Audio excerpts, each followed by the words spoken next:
Ikatlong kabanata.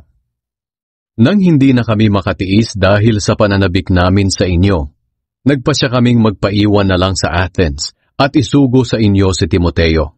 Kapatid natin siya at kasama naming naglilingkod sa Diyos sa pangangaral ng magandang balita tungkol kay Kristo.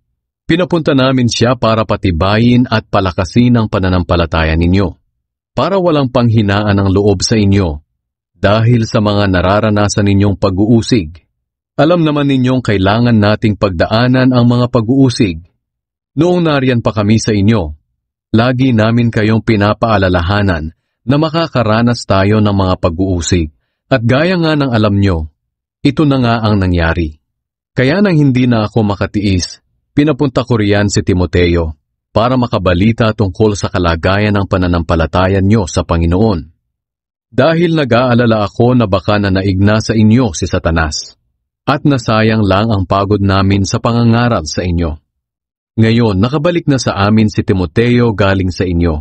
Dala niya ang magandang balita tungkol sa pananampalataya at pag-ibig nyo, ang magagandang alaala ninyo tungkol sa amin, at ang pananabik ninyong makita kami gaya ng pananabik namin sa inyo. Dahil dito mga kapatid, sumigla kami sa kabila ng mga paghihirap at problema namin. Nabuhayan kami ng loob dahil nananatili kayong matatag sa Panginoon. Paano namin mapapasalamatan ng Diyos sa lahat ng kagalakang dulot ninyo sa amin dahil sa inyong pananampalataya? Araw-gabi, taimtim naming ipinapanalangin na makasama ulit kayo para maturuan kayo at mapunan namin ang anumang kakulangan sa inyong pananampalataya. Bigyan nawa kami ng Diyos na ating Ama at ng Panginoong Hesus ng paraan para makapunta riyan sa inyo. Palaguin nawa at pag-alabin din ng Panginoon ang pag-ibig niyo sa bawat isa at sa lahat ng tao, gaya ng pag-ibig namin sa inyo.